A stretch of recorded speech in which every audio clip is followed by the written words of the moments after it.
ठाणे जिल्ह्यात धान पीक जरी मुख्य पीक असलं तरी वाढता खर्च, उत्पादनातील वाढती घट, शिवाय त्यापासून मिळणारा अनपेक्षित दर यामुळे धान पिकाला फाटा देत विक्रमगड तालुक्यातील मान या गावचे चंद्रकांत कोरे या शेतकऱ्यांनी आपल्या जागेत केळी, पपई अशी विभागीय शेती करून शेतकऱ्यांपुढे एक नवा आदर्श ठेवला आहे।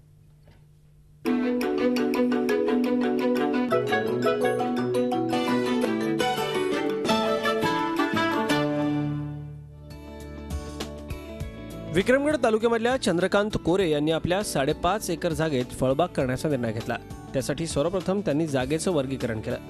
4 एकर जागेमध्ये G9 या जातीच्या केळीची लागवड केली, तर 1.5 एकर जागेत तैवान 786 या जातीच्या पपईची लागवड केली। विशेष म्हणजे कोरे यांनी महाराष्ट्र शासनाच्या राष्ट्रीय फलोद्यान योजनेअंतर्गत शेततलाव या पूर्ण अनुदानित योजनेचा लाभ घेत पाण्याची उत्तम व्यवस्था केली आहे, तर तलावात मत्स्यशेती देखील केली आहे।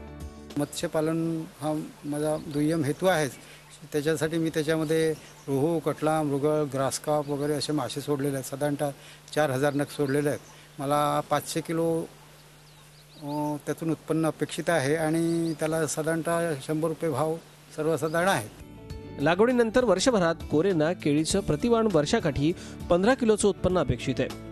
साधारणतः 4000 वारांपासून 60 टन केळीचं उत्पादन मिळणार असून त्याला 10 रुपये प्रति किलो प्रमाणे भाव अपेक्षित आहे। त्यामुळे 6 लाखांचं उत्पन्न अपेक्षित आहे। रोप, मजुरी, खत यांचा खर्च 3 लाख वजा करता 3 लाखांचा निव्वळ नफा कोरेंना मिळणार आहे।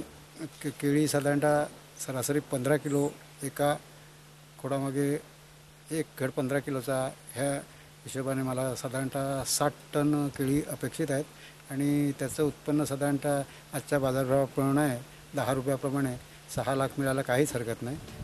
कोरे यांनी धान पिकाला फाटा देत फळबाग करण्याचा धाडसी निर्णय घेतला। कोकणातल्या शेतकऱ्यांपुढे आदर्श ठेवलाय। त्यांचा आदर्श डोळ्यासमोर घेऊन कोकणातल्या शेतकऱ्यांनी फळ पिकाचा शोध घेतला तर शेतकऱ्यांवर बेकारीची वेळ येणार नाही। हर्षद पाटील, झी मीडिया, पालघर। झी 24 तास रहा एक पाऊल पुढे।